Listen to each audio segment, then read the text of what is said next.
to the head of states of all the members of the ECOWAS. My target is to avoid the war between Algeria and Mali and between Algeria and Morocco. I will be speaking as an Algerian citizen here. My target also is to destroy completely and fully the ECOWAS, the West African Economic and Monetary Union, the Bank of Africa, Banque Africaine de Développement, the African Bank for Development. My target is to destroy them. I have said before that these organizations are terrorist ones. I repeat it now. I apologize, I cannot sustain the my speech fully in English because the main colonies of Emmanuel Macron in Africa are using French in their official commitment. Dans une première partie, j'aborderai les équilibres explosifs entre l'Algérie, le Maroc et le Mali.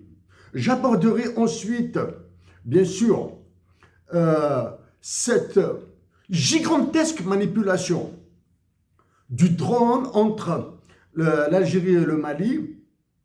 Mais pour cela, je lance un appel dès à présent à toutes les populations africaines victimes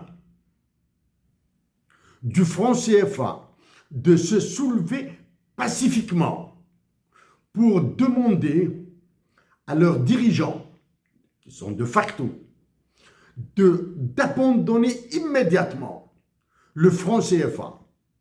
Faute de quoi, Emmanuel Macron fera de vous une bouillie pour chiens.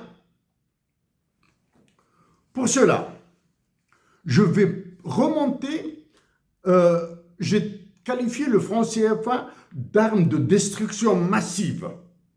D'accord? J'ai qualifié le franc CFA de génocide fiduciaire. J'ai qualifié la BCAO, la Banque centrale des États de l'Afrique de l'Ouest, la CEDEAO, l'Union économique monétaire ouest-africaine, l'Union monétaire ouest-africaine, la Banque africaine de développement, d'organisation internationale interétatique africaine de terroristes. Tenons, si par le passé j'ai abordé des aspects de l'histoire plutôt du franc CFA, maintenant je vais l'aborder sous l'angle du droit international pour vous montrer que la CEDEAO, ECOWAS en anglais, ont été l'œuvre de puissances étrangères qui ont bénéficié à la France principalement.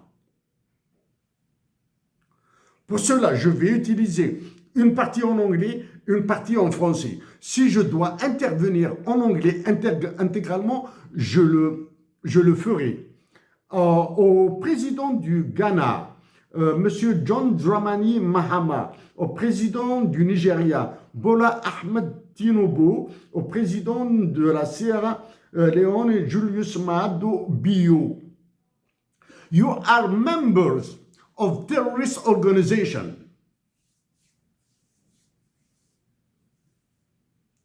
Your dignity, your political dignity must make you living right now. All the international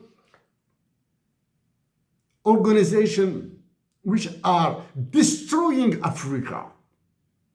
I will be dealing with international law, with some economic aspects through the IMF, the International Monetary Fund, and the World Bank. Before doing this, I have just to read for you a little bit of this book, written by a Spanish lawyer, Ildefonso Falcones, esclave de la liberté. Une foule dense et miséreuse s'entassait sur le sable. Sanglots et lamentations déferlaient sous les cris et le claquement des fouets des gardes. Il y avait là 700 jeunes femmes, filles et fillettes d'origine africaine aux peaux couleur noir ébène ou chocolat. La plupart d'entre elles nues, d'autres en guenilles. Toutes familles chétives, nombre d'entre elles maladives. Elles avaient pleuré depuis que leur calvaire avait commencé lors des multitudes de guerres tribales durant leur longue marche jusqu'à la côte du Bénin, colliers de fer au cou, enchaînés aux chevilles et aux poignets, puis au bout d'une attente incertaine, emprisonnée dans les entrepôts du littoral. Elles s'étaient retrouvées entassées dans la cale d'un clipper. Après avoir été regroupées en un contingent où furent glissés des dizaines d'enfants. Après 3 mois d'un voyage cauchemardesque, elles furent débarquées sur l'île de Cuba. Lorsqu'un marin ouvrait l'écoutille pour descendre dans la cale obscure, la jeune Kaweka, âgée de 11 ans, recouvrait pour le cacher le corps de Dai, sa petite sœur. Elle lui avait promis de s'occuper d'elle. Elle lui avait donné sa parole le jour de leur capture et n'avait cessé de la réconforter, refoulant ses propres larmes chaque fois que la petite réclamait leur mère. L'enfant avait fini par s'effondrer dans ses bras pendant la traversée. Kaweka lui avait alors chanté doucement à l'oreille en la berçant, oubliant les chaînes qui les attachaient. Si je dois parler du droit international, de l'économie et des ravages de Macron à cause de vos faiblesses, je m'inspire d'écrivains. J'aurais pu citer des écrivains algériens, marocains et autres. J'ai préféré citer un espagnol. À vous, Africains et Africains, existe-t-il encore de l'esclavage en Afrique? La réponse est oui. Vous êtes encore des esclaves. Vous êtes des esclaves de puissances étrangères. Vous êtes des esclaves d'une monnaie qui s'appelle le franc CFA. Vous êtes les esclaves de dictatures militaires qui sévissent dans vos pays. Et pour parler encore plus réellement, l'esclavage encore existe en Libye. L'esclavage existe en Mauritanie. Le pire, probablement, des esclavages, c'est que vos États, ceux qui vous dirigent, ont accepté des seuils de pauvreté de 2,15 $ par jour imposés par la Banque mondiale. Alors que vous êtes riches. Non, avant de parler, je suis obligé de parler à tous les chefs d'État. Je reprendrai les dettes de vos pays. Les États membres de la CEDEAO, le Bénin, Cap-Vert, Gambie, Ghana, Guinée, Libéria, Guinée-Bissau, Nigeria, Sénégal, Sierra Leone, Togo, après, en excluant le Burkina Faso, le Mali et le Niger qui ont décidé de quitter la CEDEAO. Une décision à leur honneur, ça c'est la première. Une décision courageuse, ça c'est la deuxième.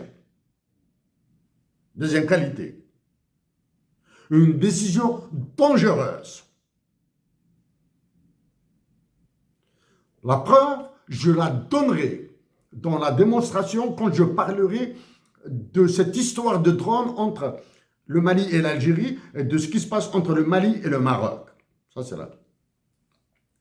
Vos dignités politiques, je dis bien à tous les chefs d'État de la CEDEAO, vos dignités politiques passent par l'abandon pur et simple du franc CFA. Ça, c'est la première. Votre dignité politique passe par le rejet pur et simple, catégorique, ferme et irrévocable de la domination qu'exerce sur vous Emmanuel Macron. Ça, c'est